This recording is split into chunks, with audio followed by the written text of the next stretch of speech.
Hello people, welcome to another video on my channel about exploring this abandoned stage cinema. You can see behind me the big tower itself. This place is actually being filmed in a Roger Rabbit video and also a music video. I'm going to be leaving any information down below the location in the description and also a link to my Facebook page as well, and I'll be leaving any information down below as well. But let's see what we can find out of exploring the abandoned stage cinema. The history and its location. The building itself was designed by the architect F.G.M. Chancellor, who was being relevant to Frank Matcham Co. from Matcham. Upon his death in 1920, the Chancellor also owned Frederick's Electrical Theatre Company. The State Cinema was also built at a cost of £100,000, and 20 houses in George Street were demolished to make room for it. It became one of the largest cinemas in Essex and featured air conditioning and illuminated Compton Organ. It also had full-stage facility enabled it to change into a fully functional theatre or live entertainment venue. The cinema opened its doors at 7 p.m. on Monday the 5th of September 1958, showing the first film of the hurricane. In 1970, the first signs of possible closure relayed its head and stalls were closed off, cut staff were made, and the original organ fell silent. A company was launched to keep the cinema open, and the owners, Mecca Leisure Group, decided to spend £20,000 on improvements for bringing the audience back to the old cinema. In 1982, work began to restore the old organ by a group of volunteers who later became known as the Friends of the Stage. 8 weeks later, music was again heard in the building, and a series of Sunday afternoon concerts were held. Many were attended by recording artists who wanted to capture the sounds of the unique organ. The building remained unattended throughout its life as a cinema, perhaps due to parts of the location of not demanding future scenes. Once again falling audience, purpose to develop of the multi-scene cinema and raising population of the video film rental saw the stage theatre within closure in the mid-1980s.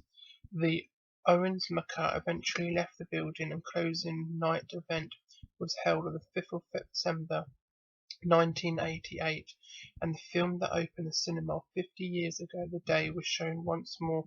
The land and the cinema were marked for redevelopment, and bulldozers were soon brought in. However, a preservative order was quickly sorted out, and the state became a Grade 2 listed building, preventing its demolition. In 1988, Warner Brothers Film produced a film scene inside the cinema and put a movie called Who Framed Roger Rabbit, and the cinema closed at the same time as the film was going to release in 1989.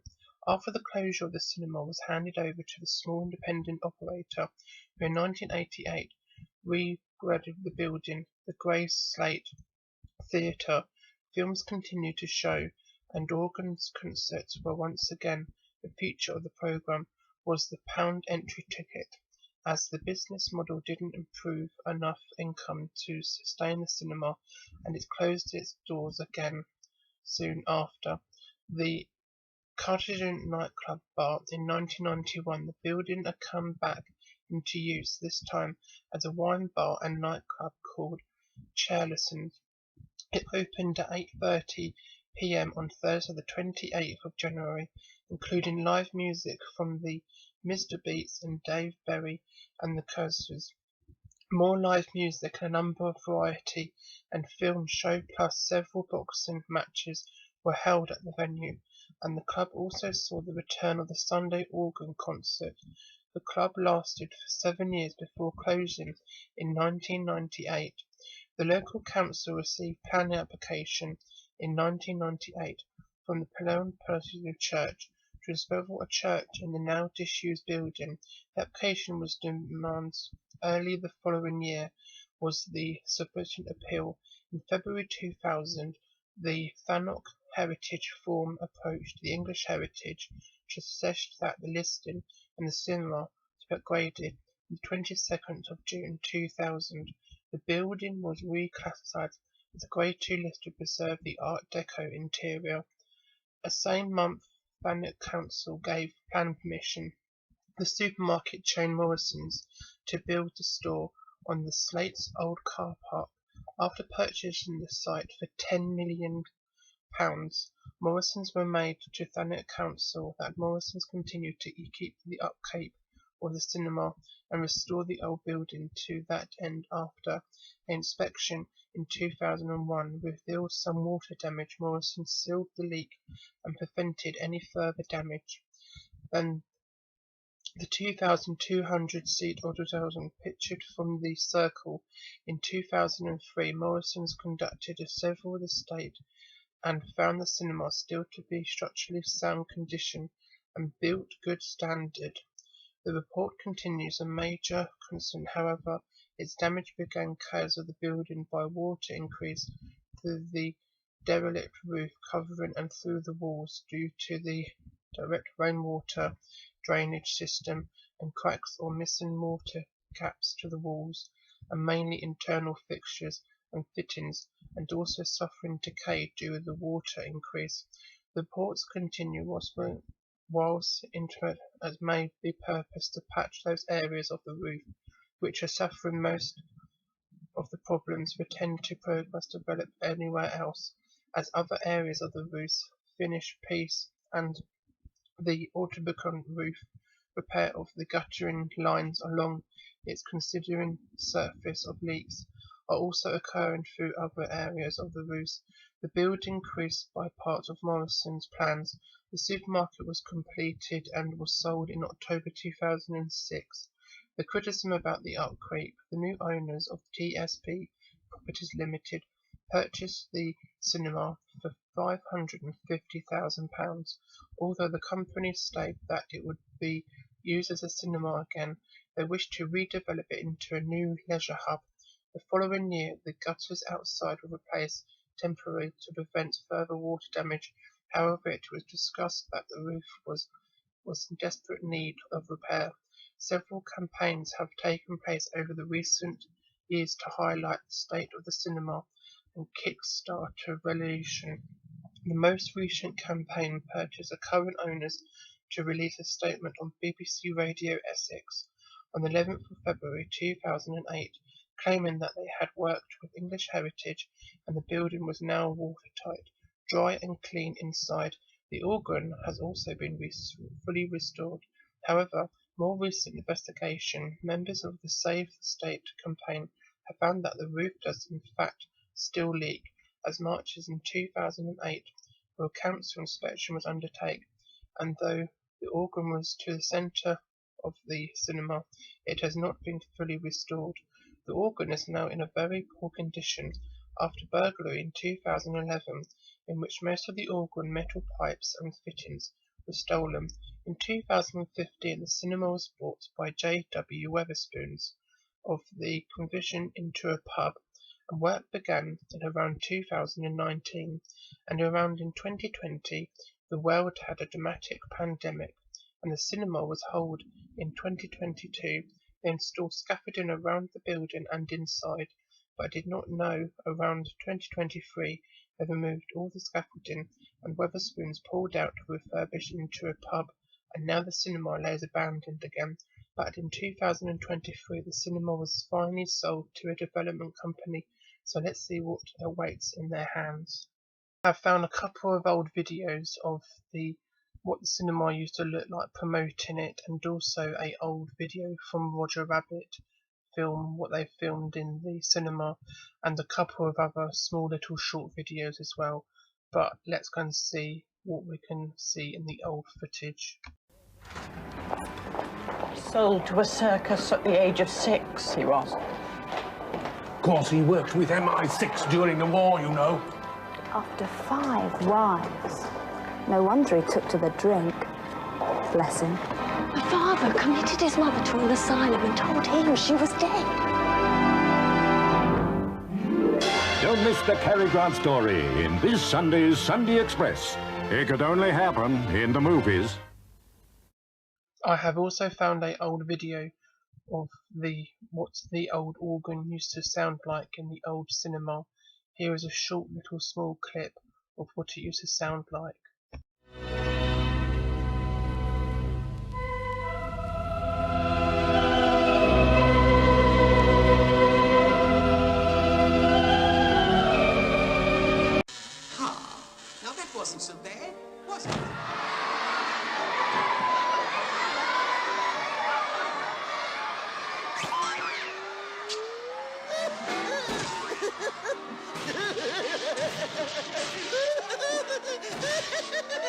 Boy, did you see that? Nobody takes a wallop like Goofy. What timing, what finesse, what a genius! Ouch! We're supposed to be hiding. What's wrong with you? What's wrong with you? You're the only person in the theater that isn't laughing. Is there nothing that can permeate your impervious puss? Hey, Eddie! Boy, nothing. What could have possibly happened to you to turn you into such a sourpuss? You want to know? I'll tell you. The tune killed my brother. A tune? No. That's right. The tune. We're investigating a robbery at the First National Bank of Toontown. Back in those days, me and Teddy liked working in Toontown. Thought it was a lot of laughs. Anyway, this guy got away with a zillion simoleons. We trailed him to a little dive down on Yaxter Street. Went in. Only he got the drop on us. Literally. Dropped the piano on us from 15 stories. Broke my arm. Teddy never made it. I never did find out who that guy was. All I remember was him standing over me laughing with those burning red eyes and that high squeaky voice.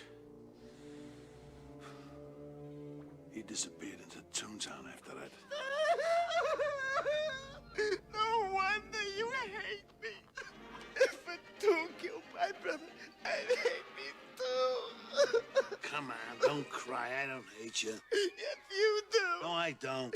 You do hate me. Otherwise, you wouldn't have yanked my ears all those times. All right, I'm sorry I yanked your ears. All the times you yanked my ears?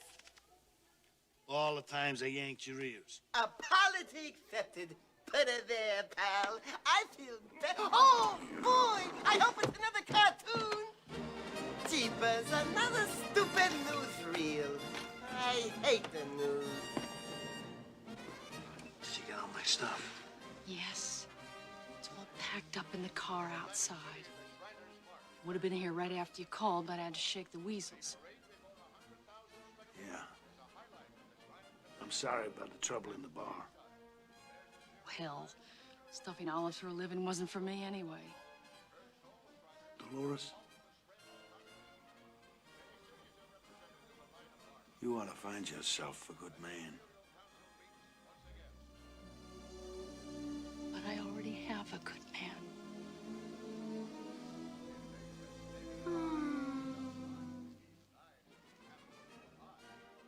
Please, don't mind me.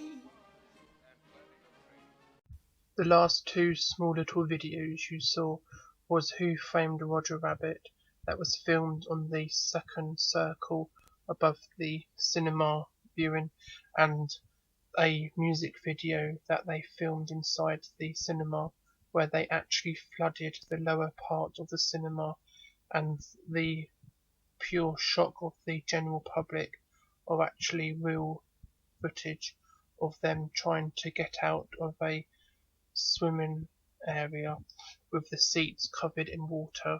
But hopefully you enjoyed the long history on this location. But let's go and see what we can find out of exploring the abandoned stage cinema where they filmed Roger Rabbit and a music video.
British Explorers Abandoned Stag and the cinema and also theatre, and also like the dining room, restaurant, club kind of thing.